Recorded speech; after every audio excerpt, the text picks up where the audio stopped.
ख्वाजात, मेरे आज के मेहमान खुर्शीद महमूद कसूरी साहब हैं। 18 जून 1941 को लाहौर में पैदा हुए। 2002 से 2007 तक पाकिस्तान के वज़ीर ख़ारजा रहे। इनकी एक किताब neither hawk nor a dove लिखी गई है और बड़े मज़े की बात है कि ये किताब 2 ममालिक में इसकी रुनुमाई हुई। खुर्शीद महमूद कसूरी साहब चेयरमैन भी हैं institute of peace and connectivity के। आइए उनसे बात करते हैं। खुर्शीद कसूरी साहब, आपकी किताब का सफ़ा है 563। ये 9/11 के बाद पाकिस्तान और अमेरिका के तल्लुक़ के बारे में आप तहरीर करते हैं। ए ड्रामेटिक स्टोरीज सेल्स वेल। क्या आपके नज़दीक सदर बुश का ये जुमला आर यू विद अस और अगेंस्ट अस पाकिस्तान को एक धमकी थी? जो इनिशियली आया था स्टेटमेंट वो सेक्रेटरी स्टेट कॉलिन पॉल का था और उन्होंने सऊदी अरेबिया, यूएई, पाकिस्तान, बहुत से मुल्कों का नाम लिया था। क्या वक्त आ गया है कि आप बताएं यू विद अस और अगेंस्ट अस? प्रेसिडेंट बुश ने उसको रिपीट किया था। क्या ये बात आपके सदर को नहीं कही गई थी? नहीं, आर यू विद अस और अगेंस्ट अस सदर को नहीं कही गई थी, ये तो हर एक को कही गई थी।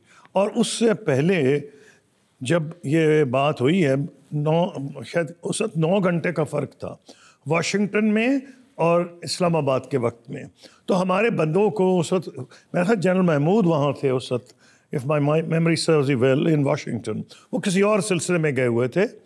जो वो गए हुए थे ये सारी चीज़ उनको बता दी गई थी और उन्होंने यहाँ कम्युनिकेट कर दी थी। और उसके बाद एक कोर कमांडर्स की कॉन्फ्रेंस भी हो चुकी थी। जो भी फैसले थे यहाँ कर लिए गए थे कि उनको जवाब क्या देना है। लेकिन ये बड़ी ज़बरदस्त स्टोरी बनती है कि उन्होंने कहा और आप ज़मीन पे ढेर हो गए। ये बड़ी ड्रामाई स्टोरी है। Having said that, let me explain to your audience the context. Context क्या है कि चीन और रूस सपोर्ट कर रहे हैं अमेरिका को। नेटो पहली दफ़ा इन्वोक कर रहा है वो जो कलेक्टिव डिफेंस का क्लॉज है। हिंदुस्तान मरा जा रहा है अड्डे देने के लिए। एक गल्फ का रूलर, मैं नाम नहीं लेता, सारे प्रोटोकॉल तोड़ के कौंसल जनरल के घर पहुंच गया ये बताने के लिए कि तुम्हें आने की ज़रूरत है, हम बता रहे हैं, हम तुम्हारे साथ खड़े हैं।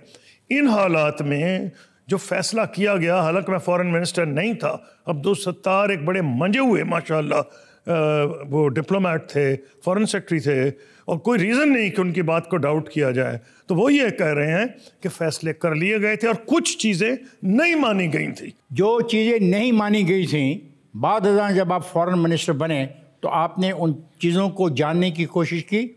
देखिए, जब मैं फॉरेन मिनिस्टर था, एक चीज़ आपको बता देना चाहता हूँ। फॉरेन मिनिस्टर तो छोड़ें, किसी कोर कमांडर को भी नहीं पता होगा जब फैसले होते हैं it's on need to know basis. आपको एग्जांपल देता हूँ। कोई रिकॉर्ड नहीं रखा जाता। अब आप सुनिए तो आप हैरान हो जाएंगे। कोई रिकॉर्ड नहीं रखा जाता। सेक्रेटरी ऑफ स्टेट शुल्ट्ज, वो थे फॉरेन मिनिस्टर के बराबर सेक्रेटरी ऑफ स्टेट थे। ज़ीरो उनको पता था।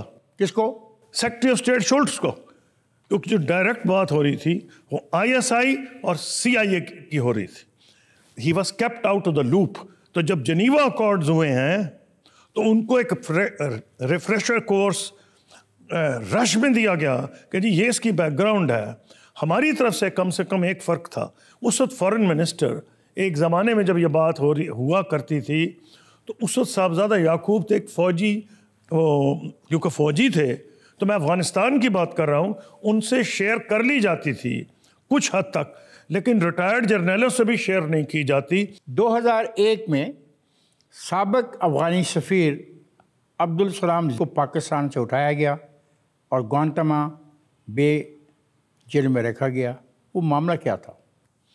देखिए, ये मेरे वक्त से पहले का था। मुझे भी उसी तरह पुतंगाया जब मैं बना। इसका मुझे अफसोस है, मैं इससे ज़्यादा कुछ नहीं कह सकता। आपकी किताब है पेज नंबर 572। क्या ये हकीकत है आपके दफ्तर में एक शख्स तस्वीर लेके आया जिसमें उसामा बिन लादेन एक पाकिस्तानी जेल में खड़े थे?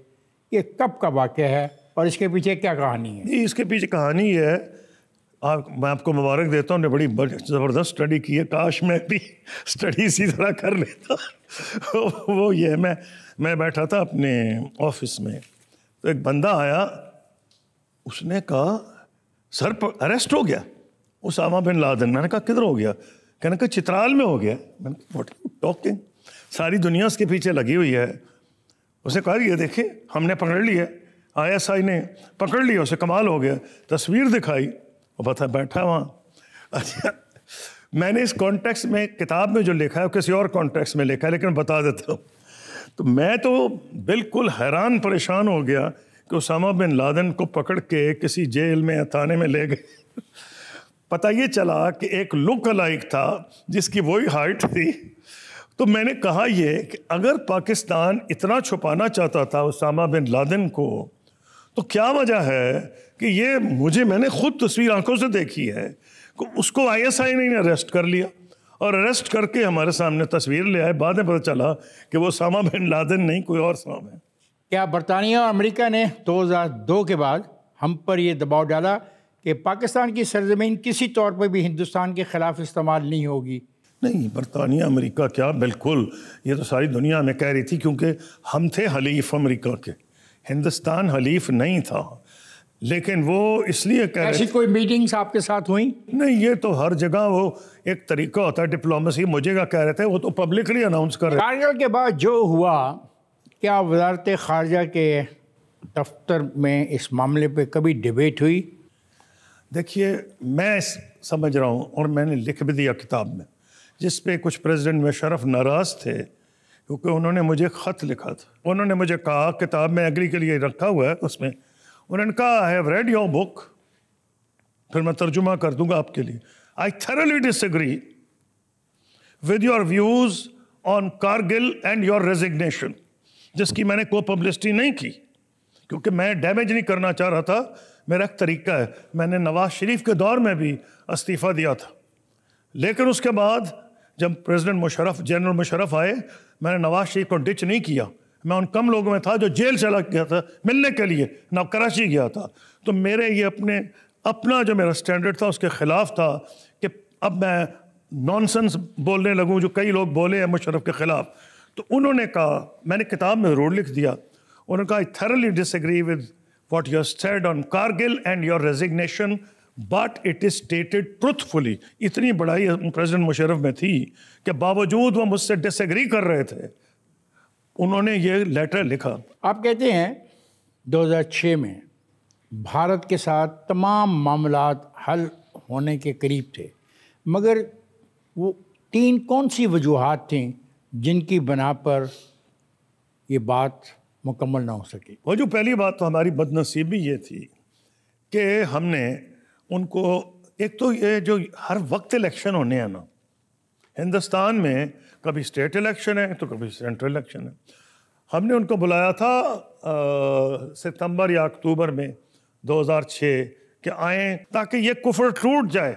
क्रीक के ऊपर उन्होंने आके दस्तखत कर देने थे और उससे ये कुफर जो है ना कि नहीं कर सकते कुछ भी हल, इनके लिए अगर इंडस बेसन भी है तो वर्ल्ड बैंक की ज़रूरत है, वो उन्होंने आकर आया। ये अपने कुफर तोड़ देना था, वो आते और तोड़ते। 5 रियासतों में इलेक्शन हो रहे थे, इस बना पे उन्होंने हमें रिक्वेस्ट की कि आप इसको डिले कर दें, नहीं तो अपोजिशन इसको एक्सप्लॉइट करेगी।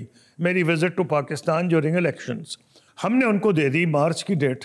अगर उनको प्रेसिडेंट मुशर्रफ इतने डिमांड में थे दुनिया में कि उनका टाइम टेबल ही अलाउ नहीं कर रहा था अर्ली विजिट, हमने कह दिया मार्च। और मार्च में तो आपको पता है इफ्तिखार चौधरी साहब के मामले में एक मौका मिला, उस पर अपोजिशन, मीडिया, वकला सब इकट्ठे हो गए।